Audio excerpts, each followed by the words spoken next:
কেমন আছেন সবাই? আজকে এখন আমি যাচ্ছি বিউটি লাচ্ছি খেতে। পুরান ঢাকার ঐতিহ্যবাহী লাচ্ছি, বিউটি লাচ্ছি। অনেক সময় ইউটিউবে দেখেছি, ফেসবুকে দেখেছি, খুব নাকি জনপ্রিয় বিউটির লাচ্ছি। তো এখন ওই লাচ্ছিটা খাওয়ার জন্য রওনা দিলাম। লাচ্ছি খাবো, তারপরে ওখানে ফালুদা মনে হয় আছে, ফালুদা খুব বিখ্যাত বিউটির বিউটির লাচ্ছি। তো এই দুইটা এখন খেতে যাচ্ছি, দেখি গিয়ে পাই কিনা এবং স্বাদ কেমন লাগে। অনেকে বলছে খেতে নাকি খুব দুর্দান্ত লাগে। অনেক পুরাতন নাকি এই দোকানটা, মানে এই দোকানে তেমন কোনো প্রচার নেই, কিন্তু তার নামের জন্যই টিকে আছে এখনো। আমি যতটুকু শুনেছি, যদিও আগে একবার ওখানে দেখেছি দোকান, খুব বেশি চাকচিক্য নাই, খুবই একটা সাদা মাথা একটা দোকান। তো ওখানে বিউটির লাচ্ছি এবং ওখানকার ফালুদা, এই দুইটাই নাকি খুব সুস্বাদু। অনেক ইউটিউবে দেখলাম বিদেশ থেকে এসে ওখানে ফালুদা লাচ্ছি খেতে যায়, অনেকগুলো ব্লগে আমি দেখেছি। তো আজকে চিন্তা করলাম বিউটির লাচ্ছি খেতে যাব। তো বের হলাম, এখন হাতির ঝিল দিয়ে যাচ্ছি। প্রচন্ড গরম, আবার ঠান্ডাও লাগছে। গাড়ি যখন চালাচ্ছে তখন ঠান্ডা, আবার গাড়ি থেকে স্টার্ট অফ করলে অথবা দাঁড়ায় থাকলে তখন আবার গরম লাগছে। নাতিশীতোষ্ণের মতো মনে হচ্ছে পরিবেশটা এখন। আর এখন আমি হাতির ঝিল থেকে যাচ্ছি পুরান ঢাকায় বিউটির লাচ্ছি খাওয়ার জন্য। যাওয়ার সময় আমি কিছু এলাকা আপনাদের দেখাবো। তার মধ্যে যেমন আছে ঢাকা শহরের মধ্যে একটা ডেঞ্জারাস এলাকা বলা চলে, গুলিস্তান। গুলিস্তান হয়ে যাব। তো সম্পূর্ণ রাস্তায় যাওয়ার পর আপনাদের সাইট সিনগুলো এক্সপ্লোর করব, এবং যে উদ্দেশ্য নিয়ে যাচ্ছি বিউটির লাচ্ছি খাওয়ার জন্য, গিয়ে দেখবো বিউটির লাচ্ছি খেতে কেমন।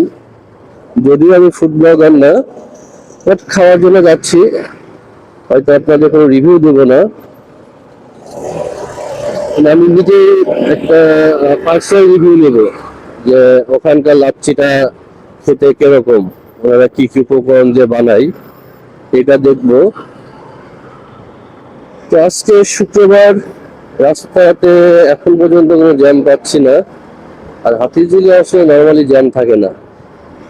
আপনারা লক্ষ্য করছেন কিনা, হাতিরঝিলে কিন্তু এখন এত একটা পর্যটন এলাকা হয়ে গিয়েছে, হাতিরঝিলেও কিন্তু ডিএসএলআর ক্যামেরা দিয়ে ছবি তুলে দেয় কক্সবাজারের মতো। আপনাকে ছবি তুলে পরে মেমোরি কার্ডে ছবি ট্রান্সফার করে দিবে। 15-20-30 টাকা নিতে পারে, আমি একজাক্টলি জানি না কত টাকা নেই। তো ভালো হয়েছে, অনেকে আছে যাদের ক্যামেরা ভালো না, তারা এখান থেকে ডিএসএলআর এর মাধ্যমে ছবি তুলে ছবি নিয়ে নিতে পারে। তবে এদের থেকে সাবধান থাকাটাও সবার উচিত।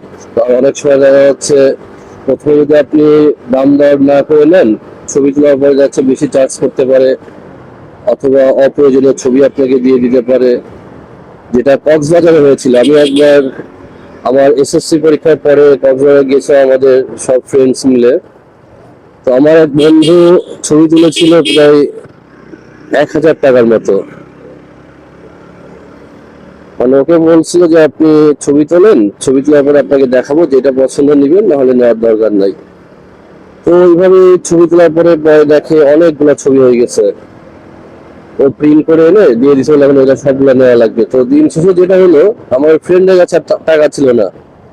আমরা বাকি যে ফ্রেন্ড ছিলাম সবাই মিলে তাকে কক্সবাজার থেকে আবার বাসায় নিয়ে আসছি সম্পূর্ণ খরচ দিয়ে।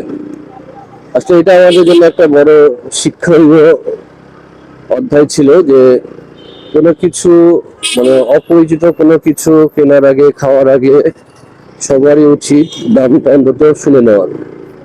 কারণ অনেকে মনে করে আপনি যদি কোনো হোটেলে খাওয়ার জন্য গিয়ে আগে দাম জিজ্ঞেস করেন, বলবে আপনি ছোট লোক, টাকা নাই, অনেক কিছু আসলে মাথায় আসতে পারে। কিন্তু যে যেটাই বলুক, আপনার মনে যেটাই আসুক, উচিত হচ্ছে প্রথমে আপনাকে দাম দর করে খাওয়া।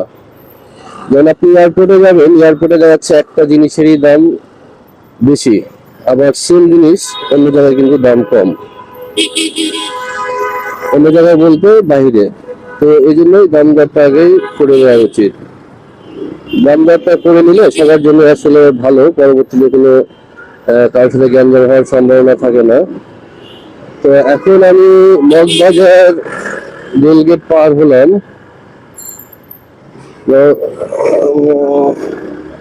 মগবাজার রেলগেট পার হয়ে এখন শান্তিনগর দিয়ে ঢুকবো। তো যেটা বলছিলাম, তো যে কোনো জিনিস কেনার আগে উচিত দাম দর করে নেওয়া। যেখানে প্রাইস ট্যাগ লাগানো আছে ফিক্সড প্রাইস, সেটা কেস, মানে সেটা আছে ডিফারেন্ট কেস। আর যেখানে দাম দর করার সুযোগ আছে অথবা কোনো ফিক্সড প্রাইস লেখা নেই, ডেফিনেটলি আপনি সেখানে আগে দাম দর করে নেবেন। তাহলে যেটা হবে, আপনার পরবর্তীতে খাওয়ার পরে অথবা কোনো সেবা গ্রহণ করার পরে আর কোনো ঝামেলা থাকবে না। তাহলে যাচ্ছে পরবর্তীতে আপনাকে একটা অপ্রীতিকর পরিস্থিতির সম্মুখীন হতে পারে। তো আমি আসলে বেসিক্যালি শুক্রবার দিন বের হই, রিজনটা হচ্ছে শুক্রবার দিন রাস্তাঘাট প্রচন্ড ফাঁকা থাকে। তো এই জন্য আমি যে কোনো ব্লগ করার জন্য শুক্রবার দিনটা আসলে বের হওয়ার ট্রাই করি। যদিও সকালে বেরোতে পারলে ভালো হতো, সকালে আসলে শুক্রবার দিন বের হওয়া হয় না, জুমার নামাজ করে খাওয়া দাওয়া করে বের হওয়া লাগে। আর এখন তো দিনও অনেক ছোট হয়ে গেছে, তো যার জন্য সন্ধ্যা হয়ে যায় তাড়াতাড়ি। তারপরে হয়তো বেশি সময় লাগবে না। এখন গুলিস্তানের দিকে কতটুকু জ্যাম পাবো জানি না। এদিকে যেটা, এটা আসলে জ্যাম না, এটা রানিং আছে সব গাড়ি। তো রানিং এর উপর দিয়ে যাচ্ছি। সামনে মনে হয় সম্ভবত প্রধান বিচারপতির বাসভবন, ডান পাশে মেবি, আরো সামনের দিকে হয়তো। কাকরাইলে আমি সামনে হচ্ছে কাকরাইলে আমি অনেক আগে একবার আসছিলাম, তখন ভার্সিটিতে পড়ার অবস্থায় আইডি ভবনে। ওই সময়টা আসলে ফার্স্ট টাইম যখন কাকরাইলে মানে আইডি ভবনে আসলাম, তখন তো ঢাকা খুব ভালোভাবে চেনাও ছিল না। তো তখন মনে হচ্ছিল মানে খুবই ভালো একটা ফিলিংস ছিল যে ঢাকাতে আসছি। আইডি ভবনটা সম্ভবত সামনে ডান সাইডে হবে। তো এখানে আসছিলাম অফিসের ভার্সিটির এক কাজে। এই যে আইডি ভবন ডান সাইডে। আজকে রাস্তা কি পরিমাণ ফাঁকা! আমি যদি এটা রবি সোম মানে অফিস ডেতে আসতাম, এত ফাঁকা মনে হয় না পেতাম।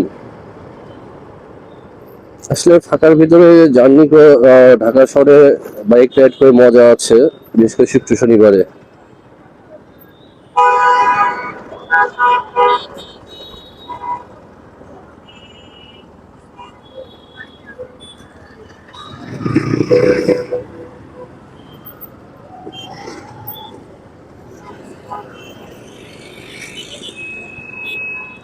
বাম দিকে চলে গেছে, রামপুরা ব্রিজের দিকে যাওয়া যায়।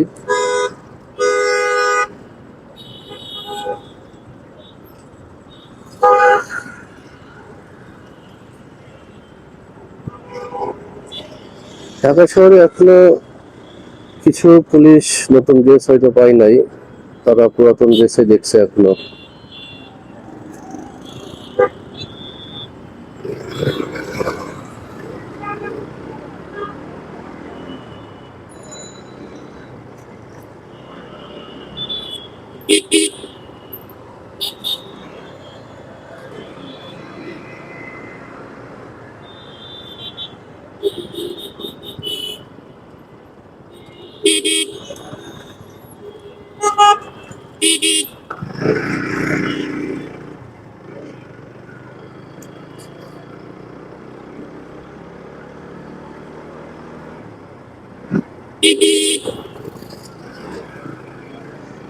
আমি এখন আছি পল্টন পানির ট্যাঙ্কি মোড় বলে। তো এই রাস্তাতেও আমার একটা স্মৃতি বিজড়িত স্থান আছে। পাশে আছে সামনে গিয়ে ডান পাশে হার্টস নামে একটা হোটেল আছে। তো এখানেও আমার ফার্স্ট টাইম 2016-র দিকে সম্ভবত একটা প্রোগ্রামে আসছিলাম।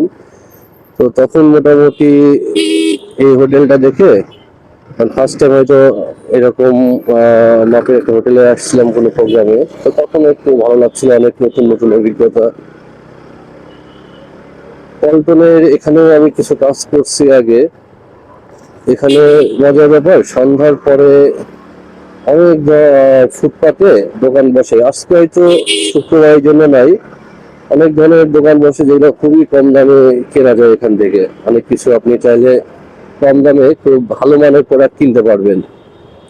এটা হচ্ছে আপনার সচিবালয়, ডান দিকে সচিবালয় মেট্রো স্টেশন, বাম দিক দিয়ে বাইতুল মোকাররমের দিকে যাওয়া যায়, বাইতুল মোকাররম জাতীয় মসজিদ। আমি যদি সোজা যাব, 2-3 লাচ্ছি খেতে যাচ্ছি, তো এই জন্য সোজা গুলিস্তান দিয়ে একবার সোজা চলে যাব। এই একটা জায়গা, এটা সারা বছর জ্যাম থাকে এই রাস্তায়, কম বেশি থাকবে, একবার ফাঁকা পাবেন না রাস্তা কখনোই। আমি এখন প্রবেশ করছি বাংলাদেশের ঢাকার ভিতরে one of the dangerous area. বিশেষ করে অনেক সময় বিভিন্ন অনলাইনে দেখা যাচ্ছে আপনার ছিনতাই, এগুলো অহরহ হয় এদিকে। তারপরে এখানে কিছু পথ শিশু আছে যারা বিভিন্ন অপরাধমূলক কার্যকলাপের সাথে সম্পৃক্ত থাকে। তো এই রাস্তাটা আসলে খুবই সতর্কতার সাথে চলাচল করা উচিত সবার। মাঝে কিছুদিন এগুলো সব ফাঁকা ছিল, ফুটপাথ থেকে বসতো না, ইদানিং আবার দেখছি বসা শুরু করছে।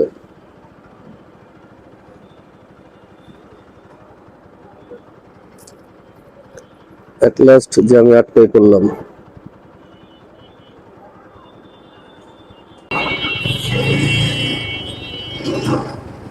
গুলিস্তান আসবো জ্যামে আটকাবো না, এটা তো আসলে কখনো হয় না। আর গুলিস্তানে কিন্তু একটা মজার জিনিস আছে, এখানে ঘোড়ার গাড়ি পাওয়া যায়। মানে আপনি গুলিস্তান থেকে সদরঘাট যেতে পারবেন এই ঘোড়ার গাড়িতে। আমি একবার অবশ্য উঠছিলাম, 20 টাকা না 30 টাকা করে সম্ভবত নাই, গুলিস্তান থেকে সদরঘাট। মজা আছে আসলে, ঢাকা শহরে বা বাংলাদেশে ঘোড়ার গাড়ি প্রচলন এখন নাই বললেই চলে। তো সেই দিক থেকে এখানে আসলে যে ঘোড়ার গাড়িতে ওঠা যায়, এটা আসলে অকল্পনীয় এখনকার এই যান্ত্রিক যুগে। এই জ্যামে কতক্ষণ ফেরত যাওয়া লাগবে।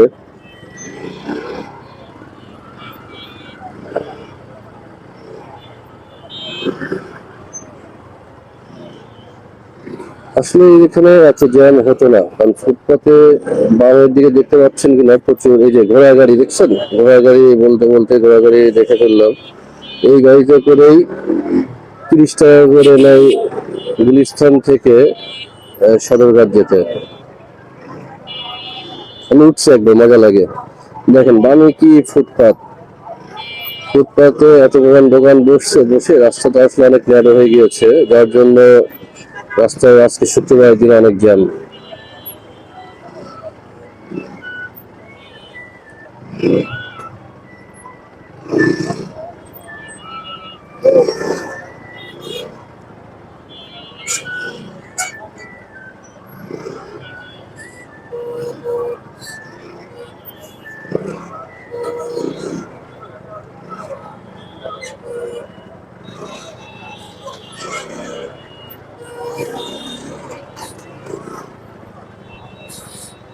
এই যে আমার ঘোড়া গাড়ি আর একটা, এই ঘোড়াগুলো খুব অসুস্থ মনে হচ্ছে।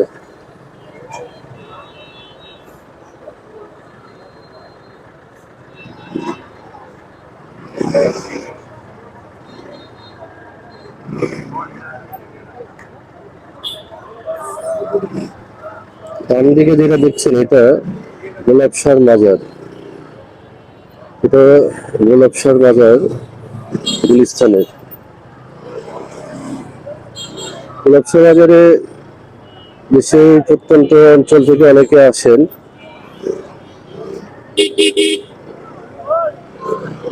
যারা সাইকেল কিনতে চান বাচ্চাদের বা বড়দের, তারপরে বাইকের পার্টস, তারা চাইলে আপনারা সামনে যে মার্কেট আছে,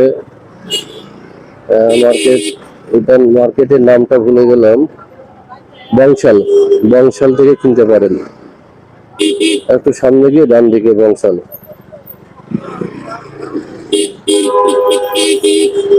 বংশাল মার্কেটে মোটামুটি আপনি সাইকেলের সকল ধরনের পার্টস পাবেন, অ্যাক্সেসরিজ পাবেন, তারপরে বাচ্চাদের বড়দের সাইকেল পাওয়া যায়।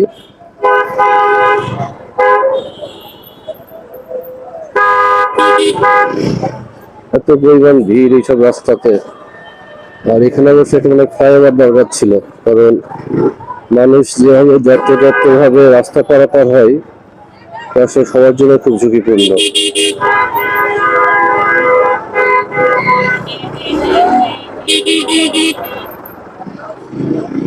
সামনে নবাবপুর, বাম দিকে নবাবপুরের বিশাল কিন্তু মার্কেট। এখানে আপনি বিভিন্ন ধরনের মেটালের যন্ত্রাংশ, মেটালের রড এবং এমন কোনো পার্টস নাই যেটা বাংলাদেশে আছে, ইভেন বাংলাদেশে অন্য কোথাও পাওয়া যায় না, সেটা কিন্তু আপনি নবাবপুরে পাবেন। সকল ধরনের হার্ডওয়্যার ম্যাটেরিয়ালস এই নবাবপুরে পাওয়া যায়। বাম দিকে যেগুলো দোকান বন্ধ দিচ্ছেন এগুলো ম্যাক্সিমামই আপনার রডের দোকান, আর ভেতরের দিকে পার্টসের দোকান।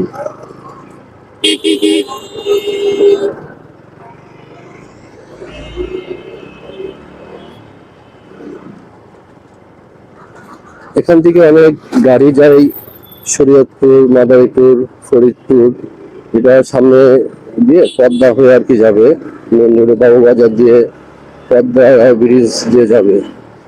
ডান দিক দিয়ে গেলে বংশাল, এই ডানেও যেতে পারবেন। আরো সামনে ডান দিয়ে কিছু গলি আছে, এই গলি দিয়ে গেলে আপনি বংশালে ঢুকতে পারবেন।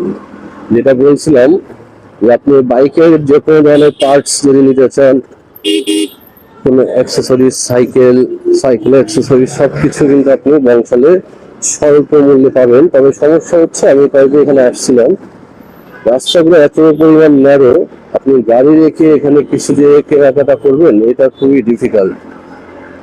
তবে আপনার ভালো কিছু নেওয়ার জন্য একটু কষ্ট করতে হবে, কারণ বংশালে আপনি যা পাবেন সেটা সারা বাংলাদেশ আর কোথাও কিন্তু পাবেন না।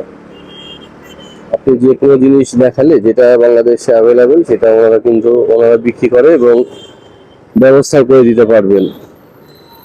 তো আমি কিন্তু আমার গন্তব্যের খুব কাছাকাছি চলে আসছি, বিউটির লাচ্ছি।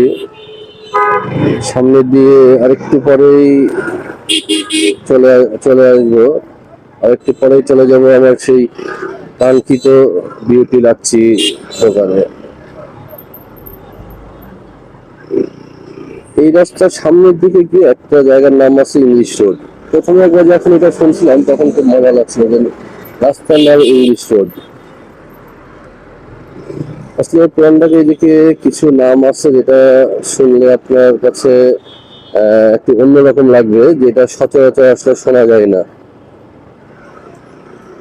তো যাই হোক, আমার সেই যে আমার একটা সিগন্যাল, আমি সামনের সিগন্যালটা ডানে চলে গেলেই বিউটি লাচ্ছি।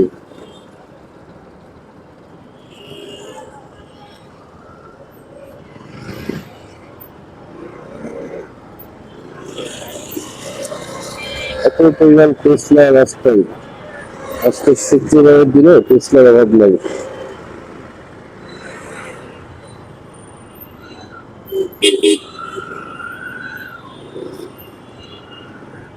কোথায় দাঁড়াই প্রাকৃতিক ডাকে সাড়া দিচ্ছে উনি। মানুষ কবে যে সতর্ক হবে, নিজে পরিবেশকে ভালো রাখবে, এত জনবহুল একটা এলাকার ভিতরে সে দাঁড়িয়ে দাঁড়িয়ে প্রাকৃতিক ডাকে সাড়া দিচ্ছে, মানে এটা কি ধরনের কথা।